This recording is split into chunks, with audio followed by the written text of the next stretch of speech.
It's time for the Leadership Lunch Break with Joy Jackson of Speaking of Joy. Let's tune in for today's discussion with Kendrick Thomas.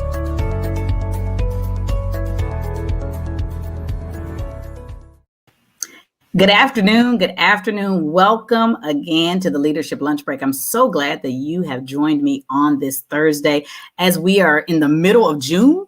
Oh my gosh, the month is going by, the year is going by so fast, but I'm so glad that you are here with me as we talk all things leadership. You know, I do not consider leadership to be anything more than influence and responsibility. So if you have influence or responsibility, you are indeed in the right place to hear leadership principles. Now, if you look to my left or right, depending on how you look at it, you will see something that you have never seen before in the Leadership Lunch Break, and that is a man. And I say that because for the last few leadership lunch breaks, I've had women. But when you come across people who have a like mind and a like heart and they resonate with you, you have to create a space to engage with them. So here's where we are. So I want to welcome you, Mr. Kendrick Thomas, to the Leadership Lunch Break. Thank you so much for being bold and courageous. Hey. And joining me today. Why don't you tell people a little bit about yourself? Okay, well, hello, everyone. I am, as you stated, Kendrick Thomas, assistant principal here in Houston, Texas, originally Shreveport, Louisiana. Honestly, one of those people who came down for college and just never left. So I've been here, like I say, started from a paraprofessional all the way up. So education is my thing, but also motivating people, speaking to the public, and doing a lot of work in the community. So that's me. All right. So I'm going to ask this question right out of the gate. I ask this question to a lot of people. Who is Kendrick? Kendrick is a complex young man. A lot of balance of growing up rough, going through things at a rough age, seeing a lot, then going through violence to really have a story to tell people. But then he's also a professional who gets work done, leads the school. And then on the other side of that, like a hard person and a teddy bear at the same time. It's a lot. Okay. So complex. Okay. And so when you talk about complexities, what do you find is the biggest challenge for you to stay connected? Because sometimes when you're complex and you got a lot of things going on, how do you stay connected to, let's start with the root of who you are. So how do you stay connected to who Kendrick really is in complex situations? I think I talk to my mom every day, right? Okay. And so just see, and so in regardless of what's going on, just hearing her call me Dion, which nobody else calls me, always takes me back to don't forget that person, right? And so just staying grounded with that. So that's really how I do it. I make sure that that's my anchor. Every day, we'll be traveling soon. I say, I think about just going and yearning for those trips later in life. So let's have fun. But so that's how I do it. Okay. And so what's the biggest message she's given you? What is the biggest lesson you've learned? Just let's say now, let's say over the last, let's say during COVID, what is one of the biggest lessons that you learned? Look, it is when you said that, immediately the word tenacity came to my head, right? And really it was hard this last year. So I learned so many, but I think just understanding as a leader, like I have to make decisions for people. And then just learning that you can't just be rash with those decisions. You got to think of all those pieces, right? So just that I learned that, but I also learned the importance of having a strong team around you and believing in that team and trusting them to get things done. So that's kind of what I learned. Lean on people. I think that's good because before I started working for myself, I was working at an organization and we had to make those decisions. And I think a lot of times when you're in leadership, it's easy to forget that your decision will impact the lives of so many people. I think as leaders, sometimes we think of work as work when we don't realize that people come to this job. And a lot of times a lot is resting on this job, whether it's their ability to sustain, whether it's some people come to work and that's where they have their relationships and their friendships. They always say most people are happier when they have a best friend at work. So when you have all of that responsibility, then it's important to remember that every decision you make is not just a process or procedural decision. And sometimes as leaders, we can get caught up in the paperwork and the logistics of things that we forget that there are lives in the balance. And I think that's super, super important. And how did you come to that? How did you come to realize that's what it is? Like, what's the story where you were like, I don't know if I did that right? Yeah. I think it just took time, right? You think about being administrator, this just ended the 5th year. Okay. And so being starting as that hard person, remember, that's Kendrick. Mm-hmm. And so the beginning, I'll preface this conversation by saying I started this school in 2013. Okay. And so I taught there, but then I became the assistant principal at the same school. Mm-hmm. And so now it's like I was going to the happy hours. I was such. Then they stopped inviting me to the happy hours. Now I can't, you know what I'm saying? But that because they seen that shift, and for me that shift meant, oh God, I have to be now this totally different person. And absolutely. But so over the time passed, I realized that no, that's not gonna get me what I want from work, you know. And so then you think about those relationships, and you're thinking about, as I hire people, I know the process that I go through and the rigorous of it. And so if you make it, then you good. And so then I have to, but that means I could trust you to do your job, you know. Absolutely. And so just over time, just going through it. And this year, like I say, when it took the team to do everything, that was the turning point, because without, like, it's 3 principles, but without the full leadership team all putting in this year, I don't know if we would have made it. No, I listen, my hat's off. Let me stop right now and say to every educator out there, thank you. Because I have 7-year-old twins. Hey. And they stayed home for 1st grade.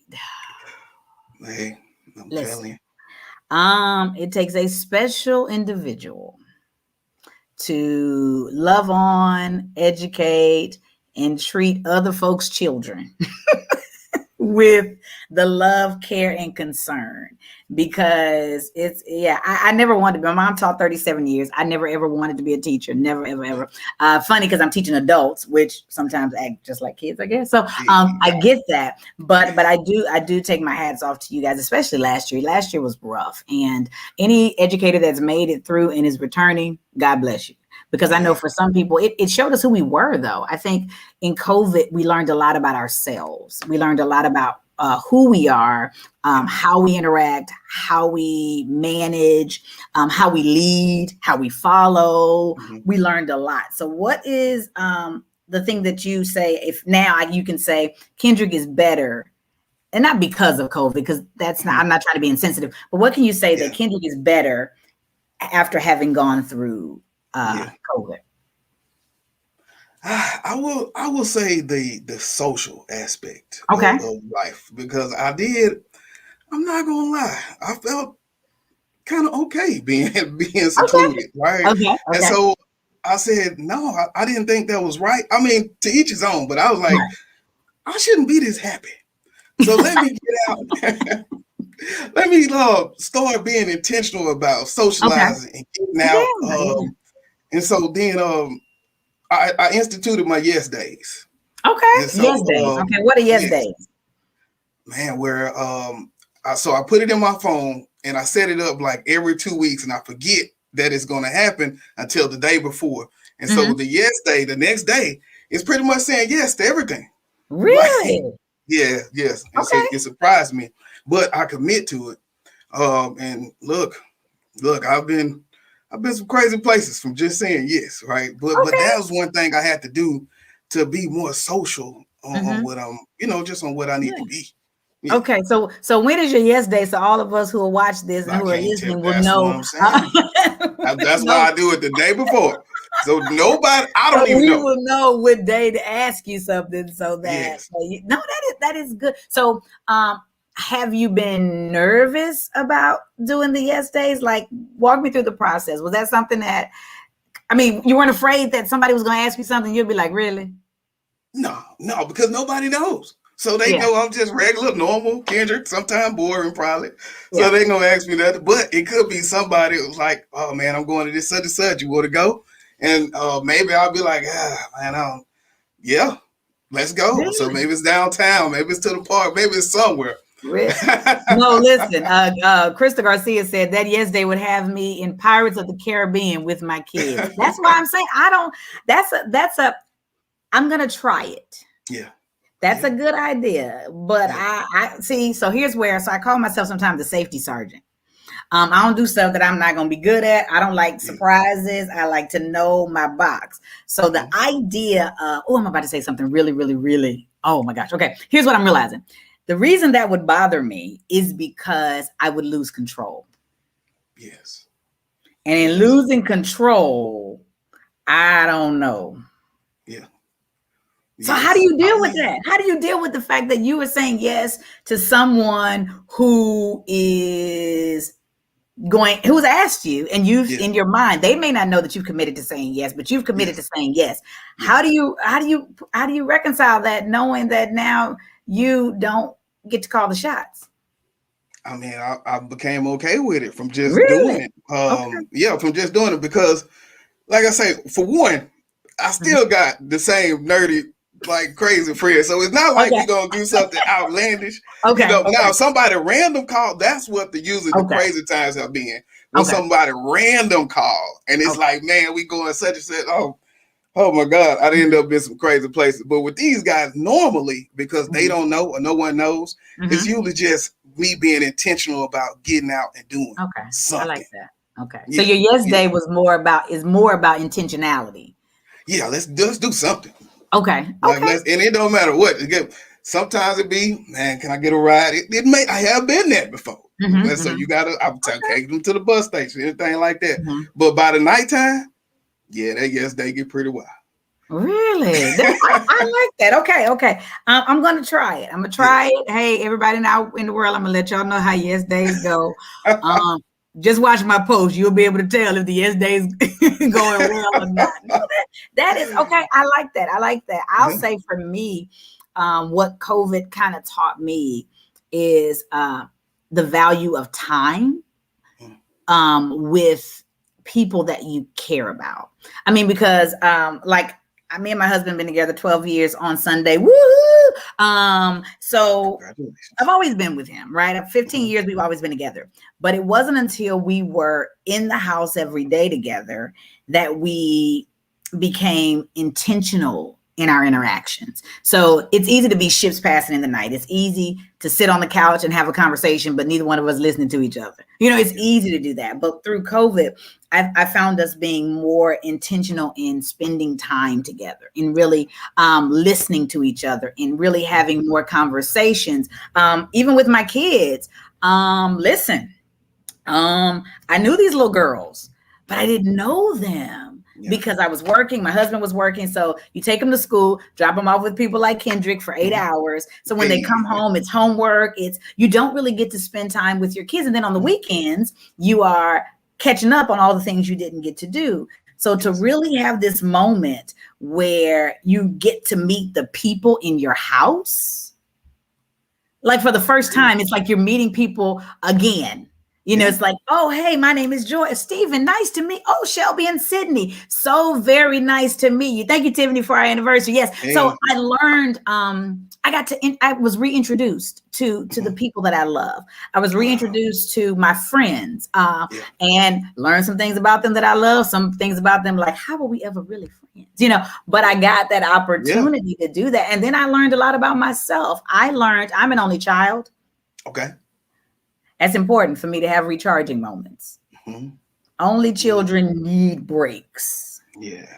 To recharge. And I'm content with being by myself. I love it. But that's not my life anymore. But in order for me to be the best Joy every day, guess what I got to do? I got to take a moment for myself. It doesn't have to be every day, but I've got to recognize when the only child in me is screaming, to be by herself. And for years, I didn't honor that. And so I found myself inauthentically showing up in places because I knew it wasn't where I wasn't that yes person, or I became the yes person, but knowing in my heart, the answer should have been no. So I was places I didn't need to be. I was talking and having conversations I didn't need to have, trying to appease other people when I was on empty. Yeah.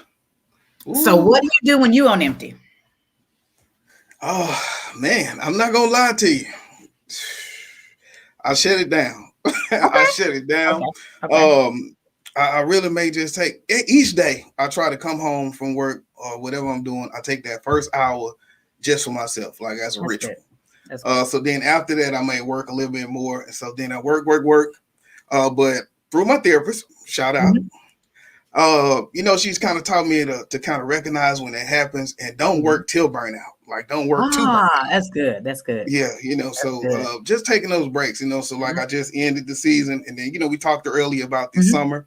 And that's not taking a computer, that's just taking me, so that'll be the plan. That's what I do when I get empty. Well, that's good. Let me tell you, it's funny. My therapist, shout out to therapy. Mental health month should be every month because everybody should be focused on their mental health. When I started going, I was very frustrated with my husband because he would come home and take that hour or that 30 minutes, come home, go in the room and sit. Well, I'd come home, dinner needs to be either warmed up or prepared. The kids have to do homework. So I would stay in my work clothes and I would come in the house and take off my shoes, take off my jewelry. That the way I decompress is I take off my jewelry, put it on the table, and immediately I move into mommy mode. And I started to almost resent my husband because he was taking time for himself. And I'm like, well, how does he know? And my therapist said to me, you have to stop. You have to take a moment. She said, if you don't do anything but get out of your work clothes. Yes. She said, because you're moving from work to work. And so you're burning out at home, at work, in the car, because in the car you're driving, thinking of all the things you got to do when you get home. Yes. So I'm spinning. She said, so now I do the same thing. I intentionally stop. Yeah. And that was hard for me because trying to be 100% entrepreneur, wife, mother, executive, all the things that we've been taught we're supposed to be, whether you're male or female, you forget about yourself. And so to hear other people say, I need to take time for myself, that was a big lesson that I learned and the house will go on. Mm-hmm. The kids will play. The dishes, the dishes can stay in the sink a little, but I didn't live like that. So I kept myself almost in bondage behind this idea of what I'm supposed to be doing instead of just trusting my instinct and doing what feels comfortable so that I can come back in the room present and whole. That's how I felt. As I was building up the KTTeeV, I mean, for I want to say 1.5 years, 2 years, almost 7 days straight, right? 7 days straight. Well, still 7 days straight, almost. But we talking work every day of the week, coming home from work, and for some reason, I wanted it so bad that I didn't really burn out. But I still was like working too hard. And I think I wasn't appropriating myself in the correct way, right? I was getting it done. Yeah. But one thing I learned through that was efficiency. So now, as I learned through that, and I didn't take care of myself, right? We're talking about Crohn's.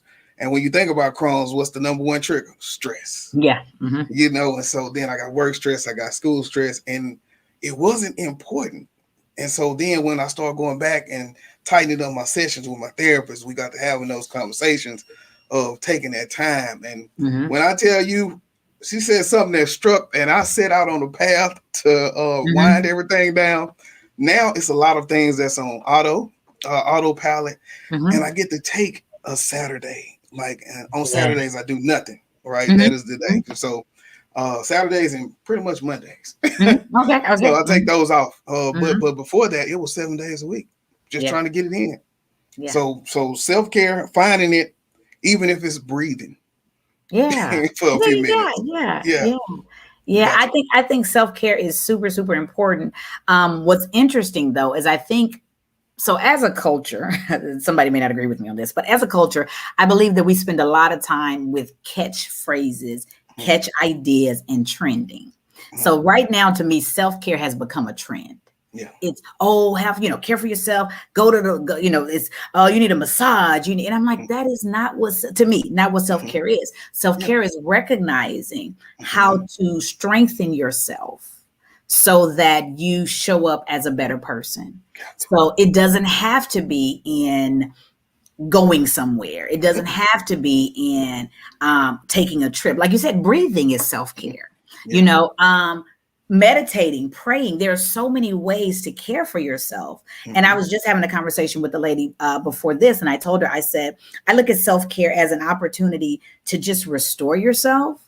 And so it may look different every time. Yeah. So to say that self-care is this, that's not accurate. It's really saying I care enough for myself that I'm going to prioritize my needs. So it's not going to always be doing something to show that I'm caring for myself. It could be getting out of an unhealthy relationship.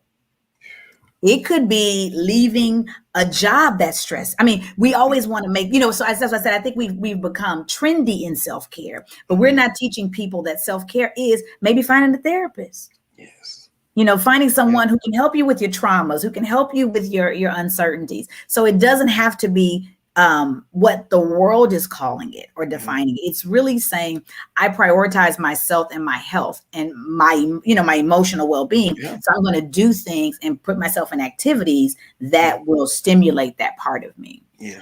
And so if I had to go out on the self-care, mantra, that's what I would be, is stop hashtagging self-care because you are at the beach. That may work for you, but if you're at the beach and you on social media all the time telling me hashtag self-care, I'm still wondering if you're self-caring. For real. Because you're not taking care of yourself. You're too busy telling me what you're doing. So to me, self-care is really about just understanding that space and how you need to move so that you are really building yourself and restoring yourself. I had to learn that, like I say, the hard way. And you just think about, I know we talked a little bit about this before we got on, but just think about Black men and mental health, and why we don't even do those little pieces. But so I was just a testament to, I didn't want nobody knowing my business, or I feel like that nobody else I knew was doing no therapy. Who was this to talk to me? And I still have so many friends like that, but I'm still now the voice of, look, man. Go take care of yourself, right? Even if you're talking to this lady, she can't tell nobody your business. She can't. Literally, she can't. Yeah, that's true. So man, go. And so that's like, man. I think that's a message for everyone, because I'll say, even as Black women, women, we are taught that you got to hold on to, you got to be strong. And most of us have come from women who were strong women, and maybe that was circumstantial, that they had to be strong women, or single women households. So they did all the things. So they inadvertently passed that strength on to us. And, like this. So I'm going to talk about how in the old church days, grandmothers, they say, well, when the kids went to bed, I was praying. Well, when you came out and things worked out, the children didn't even know you were praying. So we never saw you cry. We never saw you worried. We never saw you in those spaces. So inadvertently, you taught us that doesn't exist. So as women, we grow up thinking you've got to take care of everything. And then we don't know how to effectively do that. And like you said, efficient, we don't know how to do that. So we find ourselves taking on burdens that aren't ours, stressed to the high heavens, even as women. And we don't go to therapy. Now, I think now there's a movement for therapy, but we didn't go to therapy either, because we were also taught what goes on in the house, stays in the house. So you don't tell your business. And it was funny when I started going to and I've had a therapist for a while, but the one I'm going to now, she made a very good point. She said, when you go to the doctor, you'll say to your boss, hey, I have a doctor's appointment. Hey, I have a dentist appointment. She said, even when you have health challenges, you'll tell people, I got to go have a biopsy or a CT scan or a colonoscopy. She said, but you never say to people, hey, I'm going to get my brain right. Going to get my brain checked. She said, because there's a negative stigma, especially in the Black community, about therapy, when in actuality, it is probably the most freeing thing you can do. Go talk to somebody. Go talk to some, and your friends are not the people. Listen, we can do the best we can to help each other, but you know, and even if my friends were licensed therapists, I wouldn't talk to them.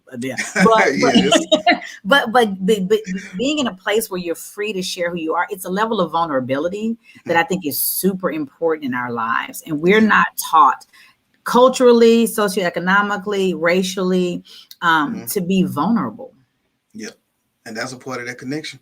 Mm-hmm. That's a big part of that connection. On some Brene Brown type vulnerability, exactly. You know, exactly. Yeah. But I think if we're vulnerable, we see it as weak. Yeah, especially for guys. Like what? That man, I would struggle with it, even in relationships. It's a struggle. You know, I've been better. Like I say, I was intentional about picking this therapy. Yeah. So I've been better at just seeing both sides of it. But before that, vulnerability, no. Even as I started out as a leader at a school, at the schoolhouse, you know, it was vulnerability. No, but sometimes you can't. No, it got to be there, right? Humility, vulnerability, it all must exist. Yeah. If you want people to trust you, especially as a leader, if you want people to trust you, you've got to give people insight into who you are. Yeah. And because people work for people, not for companies. And the best leaders are ones who are people, who are vulnerable, who are open, who are, I say transparent, but I like the word authentic better because I always say you can be transparent and still what I'm looking at is garbage. So if you're going to be authentically transparent or transparent in your authenticity, then I applaud that. But I think that's super important. If you want to connect with people, you've got to show them, who you are. You got to show them your scars. You got to show them your mistakes. Yeah. I think sometimes as leaders, we get to a point where we're doing so well in our lives that we forget that we were teachers, you know, before we became assistant principals, or we were, you know, typing before we were executing, you know, and so we forget those things and we spend a lot of our time just really like, hey, look, I've arrived. And we don't want to share the story of the journey of how we got there. And so people aren't connected to us. So they like it. They like our pages. They like our posts, but they don't feel connected because we're not sharing that part of us.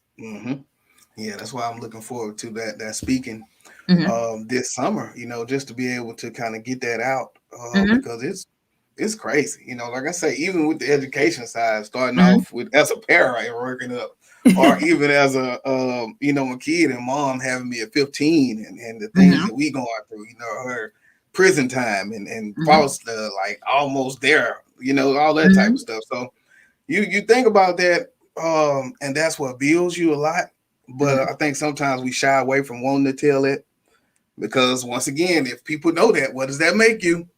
Vulnerable. And absolutely. And so you say they won't be able to use that against me. But I think you gotta, as you grow, you gotta understand that is the pieces that make you. Yeah. And so, like you say, through the connection of people, they got to be able to know those pieces. Yeah. And then you never know who your story will bless. Yeah. And so many times we shy away from telling our story when I believe that any story that we have wasn't for us anyway. Yeah, it was for us to go through it, but it was for us to go through it so that we could share and bring someone else along. It was never designed for you to have experiences that you can look back and say, ooh, I did it. I made it. No, it's so you say, I made it so you can make it. Or it's to say, hey, listen, I know exactly how you feel in that situation. I was once there too. Or to say, hey, you know what? I don't know exactly how you feel, but I remember a time when I felt that same thing. Yeah. So let me tell you how I managed. Let me tell you what resources I had. Because sometimes it's even about resources. It may not even be, I understand specifically what you've experienced, but I have a resource that may help you. So if I'm connected to your story and connected to you, then if I'm connected, you're connected. Yeah. And so I'm going to share my resources. I'm going to share those things with you because I want you to be better. And I want you to come out. I want to see you excel. And I can only do that if I'm willing to share. So a lot of times I think we are bound, and I believe it's the attack of the enemy. I do absolutely believe that we are bound in silence because there is a breakthrough in freedom. There's a breakthrough in talking. And so if we can be isolated and made to feel like we're the only one going through this, then we can't ever overcome, and we stay bound. The people we're connected to stay bound. Here's where trauma sets in, and generations are affected because we're in isolation. Yeah. I'll sit and cry with kids, you know, and they say, well, I don't talk to my dad. And I said, well, I've never met mine either. You know, and so then we sit and we share those moments. And so this doesn't matter whether it's an elementary kid or a high school kid, because I coach high school football and track. And so then but that's a story. Or like when I was talking about me in the introduction, like I went through this violence, I went through these games, and I made it out. And so then it's like, now you tell somebody about it. So now when I see this young guy at high school banging, and getting ready to bring a knife or something, we have those conversations, but he understands because I'm using this jargon that he knows. So he's like, oh you know, that boy was in the game. Yeah. And but that's what have to happen. So like when you hold those in, you miss those chances to be a part of that connection. Yeah. And there are so many people who I tell people, like even my clients, there are people who are waiting on your story. You are the person to bring. We don't realize that you may be the person to bring them out. Yeah. And if you're afraid of your story, if you have not dealt with it in the way that you really need to, if you are ashamed or you feel guilt, then you can't share it. But you may be the one person that can bring that person out of what they're experiencing. But you got to say something. Man.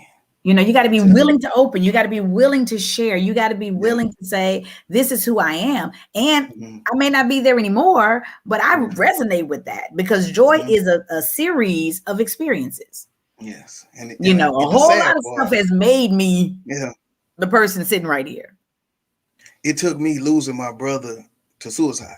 Oh, wow. Okay. To understand what you just said, though, you know, that you gotta say something. So even every day with the social media things, I put them out like quotes because I never want somebody to not be able to see something that would make them talk to somebody, right? Absolutely. Or something that they need as a word for the day. Absolutely. So that's why I do it. But because it's all about you got to talk to people. You got to tell them. So if I would have knew these kind of conversations to have with him beforehand, you know, you always say, God, what would have happened? You really can't say it. Yeah. Because God know what he's doing. Yeah, absolutely. Right. But you know, you just think of that's another thing coming out of the pandemic. It's like I understand these lessons. I understand why that's so important. But how I wish I would have had this earlier, you know? Yeah.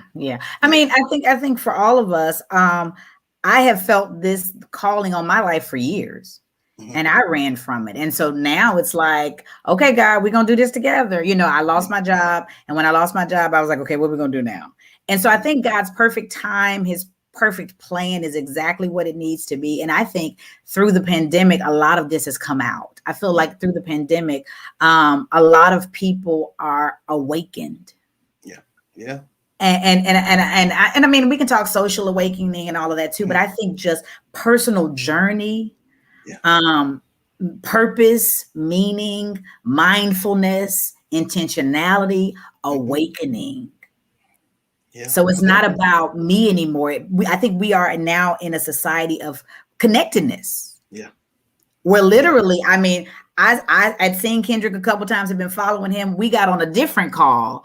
And on that call, like, hey, we need to be connected. So it's, you know, opportunities where you meet people. And now it's a realization that there are like-minded people in your city that you may never even have met, but just through a Zoom call. Yeah. You know, I mean, we never did that stuff before. You knew your community like this. You knew your community based on who you could physically interact with.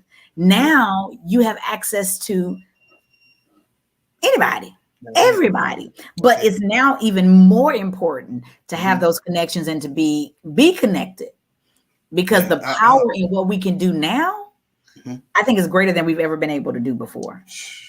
And I believe starting the pandemic and just having the George Floyd situation and then just going into it with that sense of we got to do this together, right? Or the way that we went into it. I think that is what's maybe become such a big part of that awakening because at that point, my brother's keeper was an all-time high.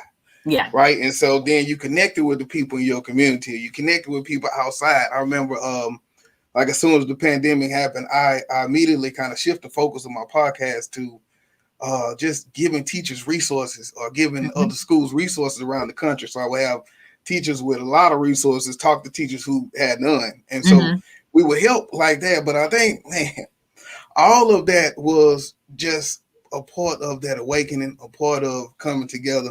And so in some pockets, you still see that work that's still happening. But like you say, we got to get more people back out here and connected to it.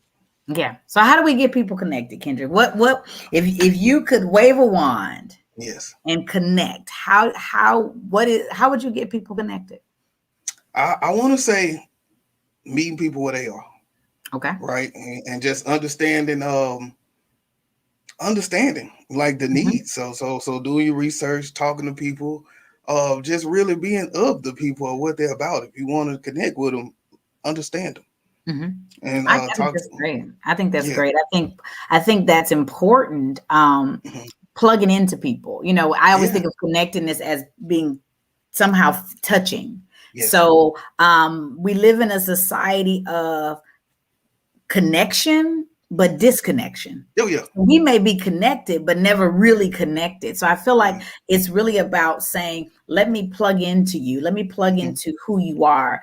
Let me stop. Yeah. And give you my attention. Yeah. Let me find intentional connections. Let me show you your value and your worth. Because I think there's, you know, if we really invest in people, then there is a connection that happens when I don't feel like it's, and I'll say this, I'm, you know, going through this entrepreneurial journey, going through connections on LinkedIn and all of those, social media. It is easy to get caught up in those types of connections. Yeah. You know, where you look to see how many likes, how many follows, how many new followers, and we're taught as professionals in the speaking world, the coaching world, that's what you have to have. Yeah. You know, you got to be an influencer, you have to be all of that, but that's not really being connected. Yeah.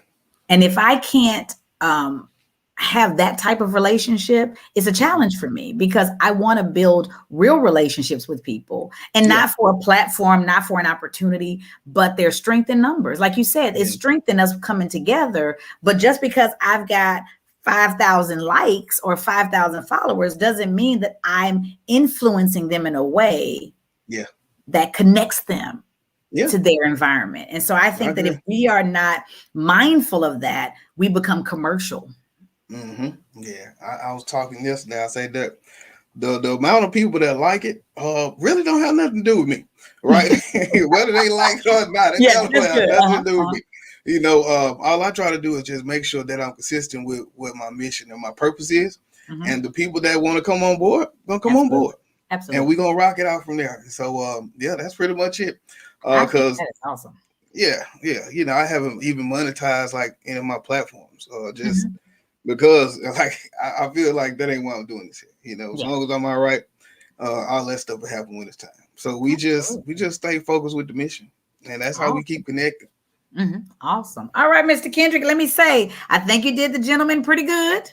Hey, thank you. I think you did the gentleman pretty good. Thank you so much for joining the Leadership Lunch Break. How can people get in touch with you? Well, I'll keep it simple. If you just go to KTTeeV.com, you'll be able to check out all the social media, all of the podcasts. Like I say, the YouTube, we pushing up there with so much content. I want to say over 150 videos of just how to do something, whether it's self-care, whether it's getting your money right, whether it's just being workable in the community. So KTTeeV.com, go check it out. Awesome. Well, I want to thank you again for joining the Leadership Lunch Break. I think all of you who are watching this, who will watch this, I invite you to share it. Be connected. So connect with someone, share this with someone, encourage someone to be connected to you. And we're going to try this Say Yes Day. So that's your challenge too. Say yes. And you see Kendrick's information. let him know how it goes for you. I'm going to keep in touch with him. Let him know how it goes for you. But I want to thank you again for joining me, Kendrick, and thank you all for joining the Leadership Lunch Break. You know, we do this every single Thursday, and the goal is to give you leadership principles. And as we said, leadership is so much more than a position or title. So we want to continue to pour into you as you pour into others. Have a good one. Thank you for joining the Leadership Lunch Break. Join us next Thursday at noon Central Standard Time for lunch as we continue our discussions. Follow Speaking of Joy on all social media platforms or visit our website at www.speakingofjoy.com. That's www.speakingofjoye.com. Until next week.